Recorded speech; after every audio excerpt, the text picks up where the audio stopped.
It always starts with silence, the kind of deep, heavy quiet that settles after the last ember of campfire has dimmed and the night creatures have fallen into their steady rhythms.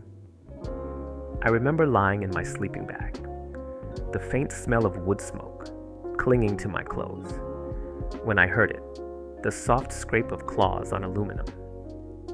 At first, I thought it was just a branch shifting in the breeze, but then came the unmistakable sound of rustling plastic, followed by a little thump, like something had tipped over.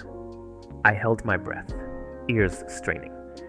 The cooler I'd stashed under the picnic table had been bungee corded shut, a precaution I figured was enough. But whatever was out there clearly disagreed. I could hear it tugging, grunting almost, like a determined little bandit working at a locked chest. A faint chittering laugh followed, and that's when I knew. It wasn't a bear, nothing so dangerous. This was the work of a raccoon, or maybe a squirrel with more guts than sense. I unzipped the tent flap just an inch, careful not to spook it. The moonlight spilled across the campsite, painting the picnic table in silver. And there, perched right on top of my cooler, was the culprit. A raccoon with a ringed tail flicking side to side, its paws busy prying at the lid like a safecracker on a mission. For a moment, I just watched. There was something comical about the way it hunched forward, whispering squeaks to itself, as if working through a puzzle. But then it happened. The elastic cord gave way with a snap, and the lid popped open.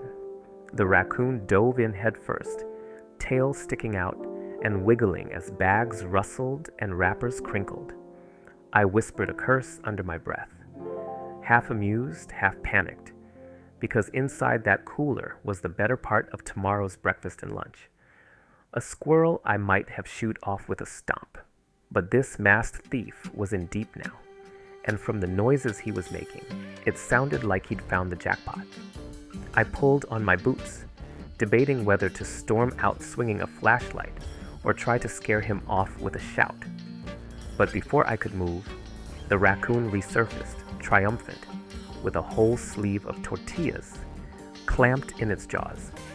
It paused on the lid, looked me dead in the eye, and I swear it gave me the kind of smug grin you only see on a thief who knows he's won. Then, in a blur of fur and rustling plastic, it darted off into the trees, tortillas trailing like streamers behind it. That's when I realized my camp was no longer mine alone. The night belonged to the clever little bandits of the forest, and I had just been robbed blind. I wasn't about to let a raccoon waltz off with tomorrow's breakfast without at least putting up a fight. So, with my flashlight in one hand and boots half laced, I stepped out into the cool night. The air smelled damp, like pine needles and moss after a late dew. My light beam cut through the trees, catching the quick flash of fur and that ridiculous striped tail bobbing away like a flag of victory. The thief wasn't in a hurry. He knew the woods better than me, and I swear he was taunting me with every deliberate trot. "Hey, drop it," I hissed, as if the raccoon might understand reason. The only reply was the sound of plastic crinkling as he adjusted his grip on the tortilla bag. Somewhere above, a barred owl called out. Its haunting "Who cooks for you?" echo bouncing through the trees, like a referee egging us on. I stumbled over a root, caught myself, and pressed deeper into the trees. My flashlight bounced off trunks and brush, shadows leaping like figures in a campfire story. Then I saw him, perched on a low branch, eyes glowing like twin lanterns. He sat there calm as a king, tortillas dangling like a trophy. I swear he took his time, tore the bag open with his clever little paws, and began pulling out pieces one by one, nibbling around the edges. That was the breaking point.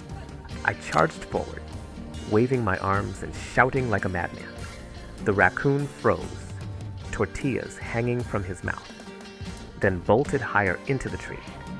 A couple pieces fluttered down, landing in the pine needles like sad little flags of surrender. My prize? 2 mangled tortillas, slightly damp from raccoon drool. I leaned against the trunk, catching my breath, while he sat just above me, munching away without a care. The forest was quiet except for his crunching and my muttered frustration. Somewhere in the distance, another rustle told me his friends, or maybe accomplices, were circling. This was no random raid. It felt like a planned heist, the kind where I was hopelessly outnumbered. With dignity long gone and my breakfast slipping away 1 tortilla at a time, I trudged back to camp. The cooler lid still hung open, evidence of my defeat. A few packages were scattered on the ground, but nothing too precious seemed missing, except, of course, the tortillas, which by then were fueling a raccoon's midnight feast. I secured what was left, double-checked the bungees, and even wedged a log on top for good measure. Lying back in my tent, I could still hear faint chittering laughter from the tree line. That raccoon knew exactly what he'd done. Morning light always makes the world look gentler, but when I crawled out of my tent and stretched, I knew right away the raccoon's mischief hadn't ended with tortillas. The air was sharp with the scent of pine and wet leaves, but mixed in was something faintly sweet, like syrup. My stomach sank. The cooler sat there, bungeed shut and waited, with my security log. But the camp itself looked like a crime scene. Empty wrappers littered the ground, paw prints stamped into the soft soil, and a trail of crumbs led straight toward the tree line. I followed it with my eyes and spotted a sticky mess smeared across the picnic table. My syrup bottle lay on its side, cap gnawed half off, most of its contents gone. The thief, or thieves, I was starting to suspect a whole crew, had staged a full banquet while I slept. As I bent down to collect the scattered trash, I noticed one more casualty, my bag of trail mix. It had been neatly slit open and emptied, save for a single peanut wedged in a crack between 2 roots. A squirrel sat there, cheeks puffed like balloons, staring at me with the guilty confidence of someone who knew I couldn't prove anything.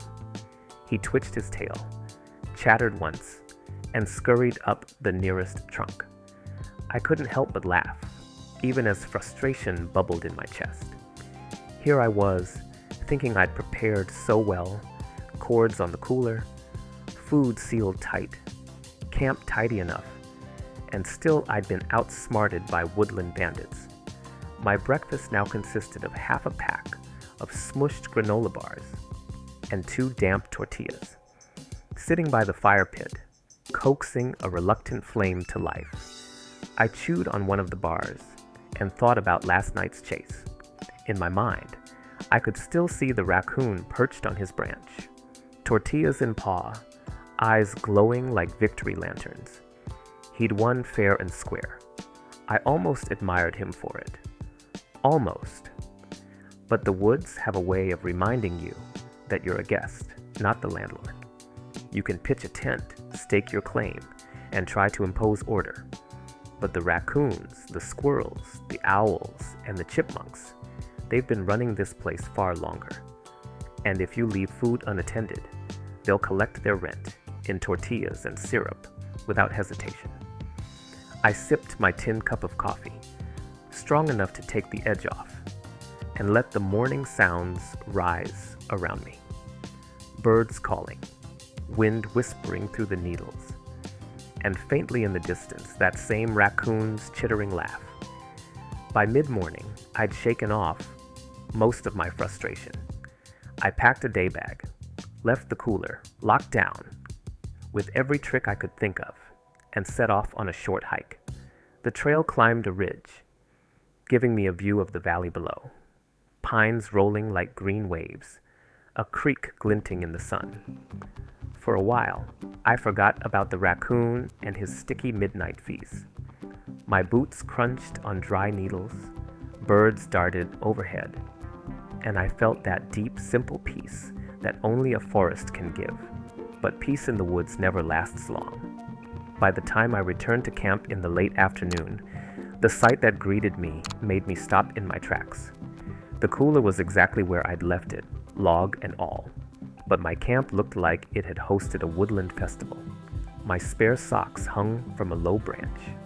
My cookpot was on its side near the fire ring, and the trash bag I'd tied to a tree was gone entirely. I scanned the ground and found the bag a few yards away, ripped wide open, its contents strewn across the needles. Candy wrappers fluttered like prayer flags in the breeze. A single apple core sat right in the middle of my campsite, perfectly gnawed down to the stem. It felt less like a mess and more like a message. We came. We feasted. We owned this place. The worst part? My loaf of bread was missing. Not torn up, not scattered. Gone. I pictured that raccoon dragging it off like a prize, a trail of squirrels and chipmunks following him like loyal subjects behind a king. I sighed and gathered what I could salvage. A couple of instant oatmeal packets had survived, and my can of beans was untouched. Probably too much work for nimble paws. As I set the cookpot upright, I heard a rustle behind me. There on the edge of camp sat my old adversary, ringed tail flicking like a pendulum. He was bold as brass, staring at me with those shining eyes. I raised my hands in mock surrender. "All right, you win," I muttered. The raccoon chittered, almost like laughter, then slipped back into the brush. Moments later, I heard the faint crunch of bread crust being enjoyed in the shadows. That evening, I cooked the beans over a smoky little fire and ate them straight from the pot. It wasn't much of a dinner, but it was warm, and it was mine. Still, as darkness fell and the forest came alive again, I couldn't shake the feeling that the bandits were out there, watching, waiting for their next chance. That final night, I decided I wasn't going to be outsmarted again. I gathered every last scrap of food, oatmeal, beans, even the sad little tortillas, and crammed them into a dry sack. I hoisted it up on a rope between two trees, the classic bear hang, high enough that not even the craftiest raccoon could reach. I stood back with a sense of triumph, brushing my hands together. "Let's see you crack that safe tonight," I whispered to the woods. With camp in order, I sat by the fire, letting the flames snap and pop. The night was clear, stars scattered like diamonds overhead, and the air smelled of pine and smoke. My belly was light, but my spirits felt full. It was one of those moments where you're both humbled by the wild and proud to be part of it, even in small ways. But raccoons, as I learned, have a sense of humor. Sometime past midnight, I woke to the sound of soft thumps, like something small hitting the ground. I poked my head out of the tent and aimed my flashlight up at the food bag. There, clinging upside down on the rope like a circus acrobat, was my masked nemesis. He swayed, stretched, and pawed, but the bag dangled just out of reach. Below him, two squirrels darted around, waiting for scraps to fall. I almost laughed out loud. Here I was, half asleep, watching what looked like a Woodland performance. The Great Raccoon Heist, featuring aerial stunts and backup dancers. For a minute, I considered shooing them away, but instead I just sat there, cross-legged in the doorway of my tent, letting the light beams shine on their little stage.